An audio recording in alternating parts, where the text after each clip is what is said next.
is that I'm quite likely to tell the whole truth and nothing but the truth, so help me God. And the reason I had to come is because you've made a safe place for the truth to be told. You gonna set the record straight? Are you kidding me? You let Ricky Smiley sit here and you said out that mouth, you stole Friday After Next, the one I was in. You stole the show in Friday After Next. Yeah. This man told you he had Katt Williams' role. He was gonna be Money Mike. Wait. And Katt Williams was gonna be the Santa Claus. And somebody said, no, we want you to play Mike. The thieving ass Santa Claus. Right, and then, yeah, because Katt Williams was going to be the Santa Claus. Right. Now, three quick points.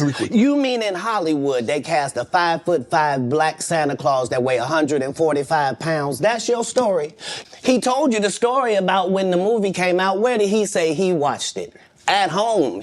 Friday After Next come out, I get my kids, where we going? We're going to the movies. We're going to see Friday After Next. Right. But they didn't know I was in the theater. Right. He wasn't even at the premiere. I'm in Hollywood, they switched off roles. You take this and what? And then, and they switched it over. Right. I was audition number 201. 200 black comedians auditioned for the role of Money Mike with me. When I auditioned for Mighty Mike. Right. You're saying all 201 of us was auditioning and you had already had the role and had already shot the role in 4 days? Hit my role like in 4 days. Right. They shot all my stuff in 4 days.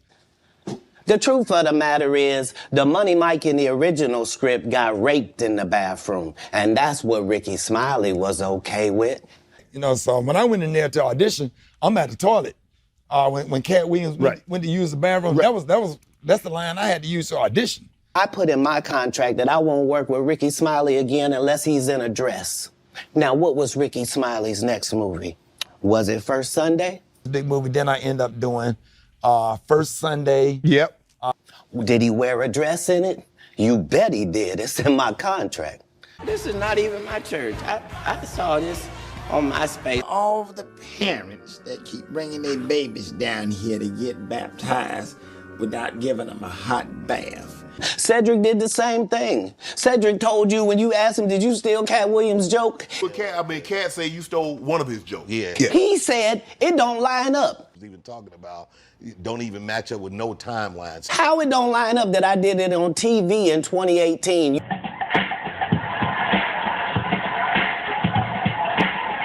You came to see me at the Comedy Store do it in 2019 and then did it on the Kings of Comedy.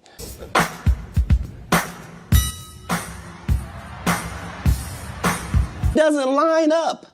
This is a televised joke. Feels that someone else has stolen some of your material? Oh, that's a part of this business. Right. Like, Same Steve that went to go watch Mark Curry do his whole sitcom and then stole everything Mark Curry had. Oh yeah, you'll need this. A whistle? Mark, I'm teaching music, not gym. Standard issue. Screaming for help only excites the kids. Steve got a sitcom where he the principal and he wear a suit and he... First of all, I'd like to introduce myself. My name is Mr. Hightower, and I'm your new music teacher. These dudes lie. Cedric's sitting here telling you why he ain't a movie star. He over here look like a walrus. You didn't say nothing. He can't even get his arms off his stomach. this is some internet shit, and that's all I can say. So, you know. Sitting over here, why I'm not a movie star. What? Anybody that ever told you differently was a fat Faison liar. There's nobody like me in the business. Faison just caught a stray. Faison said that getting a Netflix special is easy. I have 12 specials. Guess how many Faison got? 0. Okay, but seriously though, if you look at your career, have you done better with stand-up or acting? I have, it's almost time to retire. Okay. So I don't make any money. If you sign up for their program, you get a light-skinned, weird-faced wife that never do an interview. Listen, in 20 years, won't do an interview. Nobody's ever talked to her, and she's never been interviewed anywhere. And now, understand, I'm not talking about one person. What I just told you applies to 7 people. How they all end up with that. That's part of what you get. Be the villain. Not the guy that raises black children and ain't never done a hard drug in his life and don't have no stories of doing nobody dirty. What was he at risk? He chose drugs. And they'll just go out and they'll lie. The industry doesn't mess with Katt because he didn't show up for the studio. You were set up to be the star. You didn't show up to work. You fucked off promo shoots. You fucked off your promo fucking trips that they had set up for you. You became a risk to the studios, which is why the studios stopped fucking with you. No studios have ever said that. Look at my IMDb. It will show you that no studio has ever lost money with me on the script. I can't do that because Steve told you that he stopped doing stand-up because he had 7 TV shows. Years later, I had, at one time, 7 TV shows running concurrent on the air. Only problem is when he stopped stand-up, he didn't have those 7 TV shows. Years later, I had, at one time, 7 TV shows running concurrent on the air. Him and Steve had already apologized for me, so I gave him a pass for a decade. Why would you sit here and be like, I saw Katt 30 times? You know, even before then, I've seen this guy 30 times. Like, dog, if you literally was that upset about it, like, dog, just why step to me and say, hey, yeah, why didn't you say nothing like that? And Katt didn't do, as I stand before you, Shannon, I would have bust Cedric's stomach. Change the content because that's all you know me for, is that I'm quite likely to tell the whole truth and nothing but the truth, so help me God. All my enemies all look the same in the eyes, whether it's Faison, Wanda, Aries, Spears, they all look like... Man, I remember on the radio, you went on a radio interview. If I'm not mistaken, that's in Atlanta. Right. And you came on there with seemingly good intentions. And she attacked you.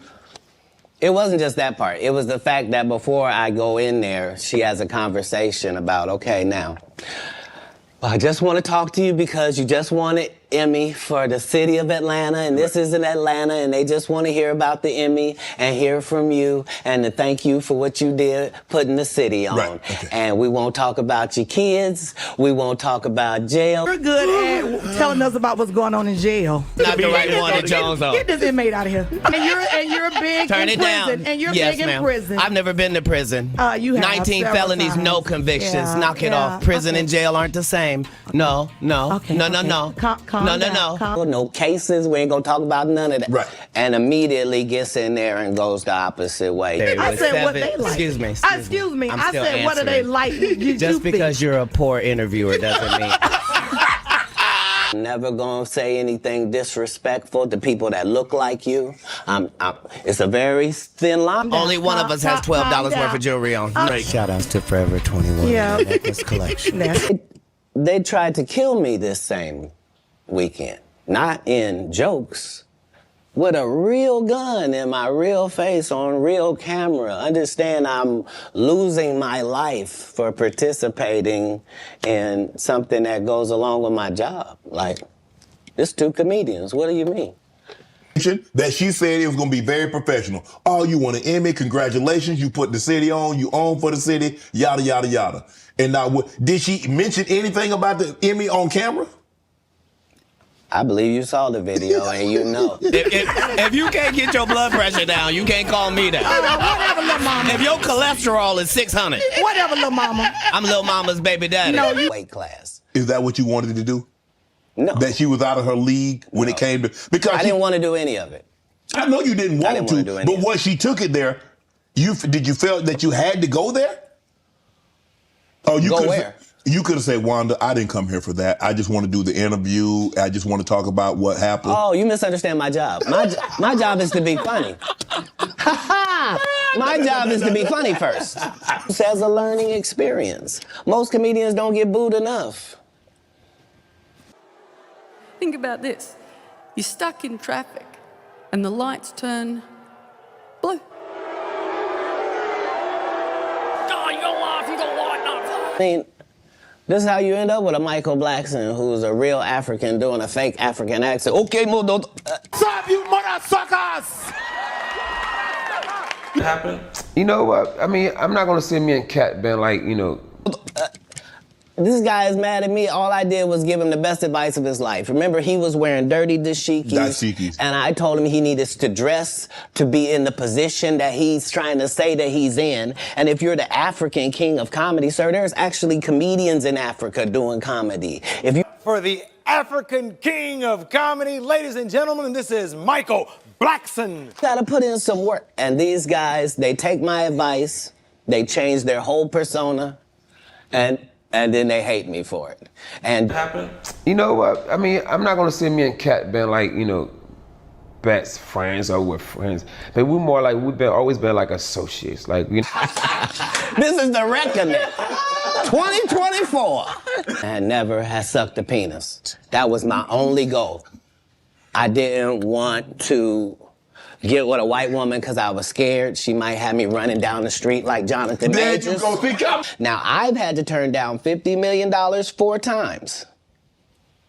4 times. Just to protect my integrity and that virgin hole I was telling you about. Right. Because P. Diddy be wanting to party. I like when you like this, Daddy. We partied for my birthday before. You came to my party. No, but me and you ain't never really party, you know what I'm saying? And you gotta tell him no. You got to tell him no.